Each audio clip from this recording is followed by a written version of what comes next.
What's up, everybody? Welcome back to Poolside Cigar Reviews with Kirk. This week is review number 5, and we are going to be taking a look at the Alec Bradley Prensado in Robusto. This was the Cigar Afficionado Cigar of the Year for 2011. I've smoked a lot of these, probably a lot of you have too. So we'll see if it's held up. You know, I always have a hard time picking what cigars to do for this review, and I wasn't sure if this was a good choice or not because everyone's had it already. But it's a good cigar, so I thought we'd give it a try. It's got a Honduran wrapper, a Nicaraguan binder, and a mix of Nicaraguan and Honduran filler. It's 5x50 box press. Prensado is Spanish for pressed. So this was Alec Bradley's, I believe this was their first box press cigar. You can correct me if I'm wrong, but this is a pretty good smoke. In the past, I have had I've had burn issues with the Prensado, and sometimes I feel like I have burn issues with Alec Bradley in general sometimes, but hopefully we don't have that this morning. It's a beautiful day, and we'll see what we get out of this Prensado. Hopefully everybody had a great week. I have no complaints myself. I was excited. I picked up some good stuff for future reviews yesterday. I picked up a Camacho Triple Maduro. I picked up the Oliva Serie V Melanio in Maduro. What else did I get yesterday? Oh, I picked up a nice Opus X Super Bellicoso. I picked up a Tatuaje 10. That's their new one. I guess it's a throwback to the original Tatuaje.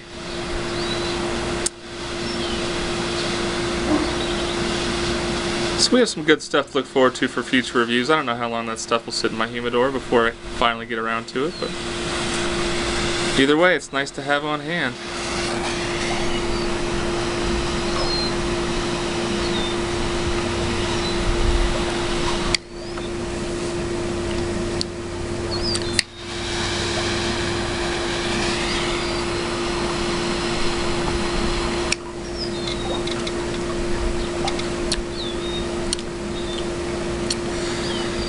Right off the bat, the draw is a little bit tight. It's creamy, a lot of coffee, a little leather,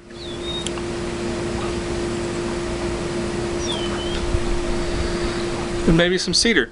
So we'll get into this, see how it goes. But like I said, I've had quite a few of these, and so I know they're pretty good. So we'll see if this is any different from Prensados I've had in the past. This has been in my humidor for, I honestly have no idea. If I threw in a number, I'd guess. Certainly more than 3 months. Somewhere between 3 months and a year. I really don't know. I have a lot of duplicates. Sometimes I'll just pick them up and I don't know which is which, so long enough. We'll put it at that. It's been there long enough. I might cut a little bit more. The draw is pretty stiff. Either way, I'll be back in a flash and I'll let you know what I get out of this first third. Be right back.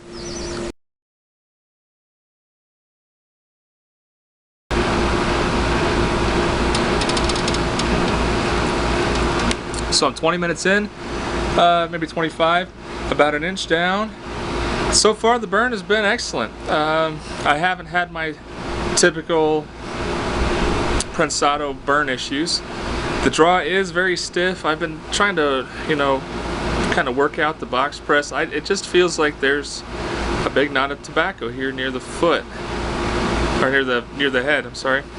The foot smoke smells great. I had the cigar in my mouth. I was banging around on the computer for a minute, and boy, this has a very nice, what they call a room note. What the foot note, what the foot smoke smells like, fills the room. It's called the room note. Just another fancy, pretentious cigar word for you to throw in your vocabulary. But so far, the main flavors I'm getting from this are espresso with a little bit of cream and some black pepper. Not spice, but black pepper flavor. So I've enjoyed it. It's it's got that kind of taste where nothing is super straightforward, where you really have to think, what am I getting? And I like that. I'm a fan of that kind of complexity where it's not super straightforward, where you kind of have to think, but it's very pleasant. So far, I'm really enjoying this, and we'll keep trucking, see what else we get out of it.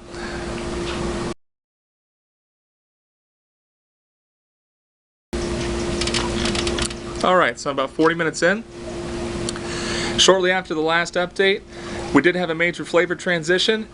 The cigar changed from having espresso and cream and black pepper to a straightforward dry wood. I wouldn't call it a cedar or an oak, and I certainly wouldn't venture to describe any other wood that I would have no idea what it tastes like. But it's almost like a sawdusty type flavor, which not really my favorite, but interesting nonetheless, and a definite major shift. So the burn seems to have evened itself out. We'll see how it goes. It's still a tight draw, but I'll finish this up and let you know my final thoughts on it. See what we get.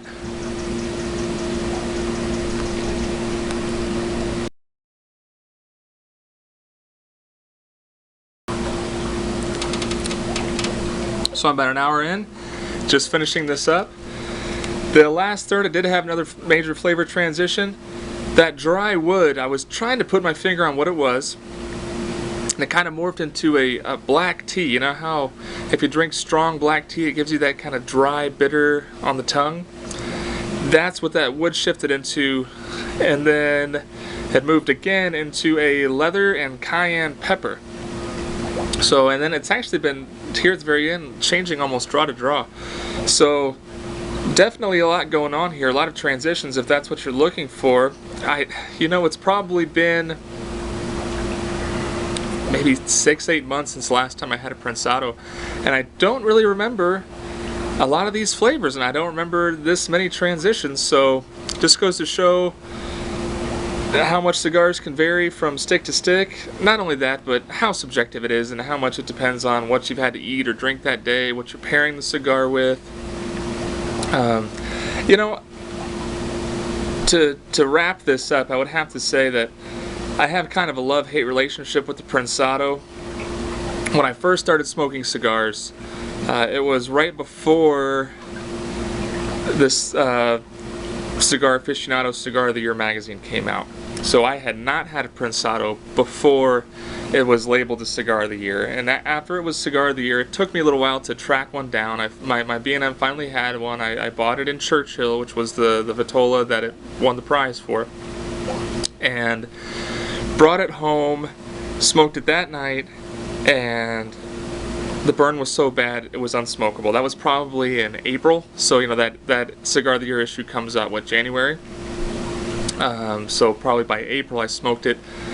It was so over-humidified that it was unsmokable. I mean, it went out a few times. Actually, I had to recut it halfway through. It was a mess, and I was really disappointed because I had paid $12 for it. I was really excited. Oh, this is gonna be a great cigar. I thought, oh, it's gonna be such a good experience for a new smoker to see what a really good cigar is like. And I didn't get anything out of it except for nasty char because I had to keep touching it up. I had to keep relighting it.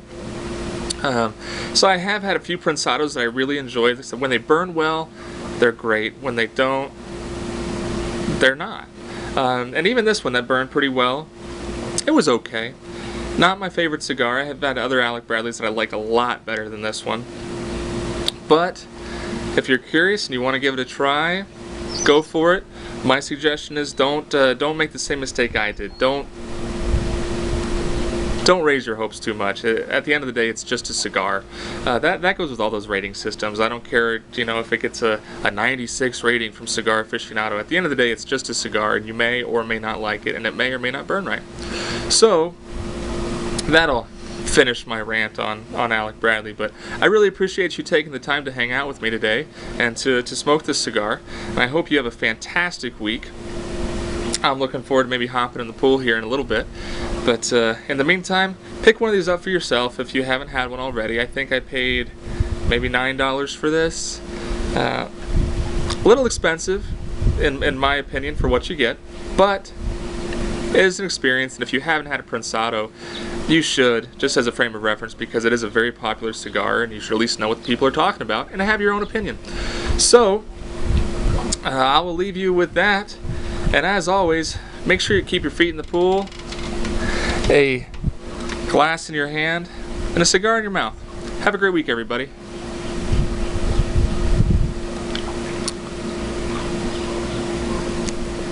Just water.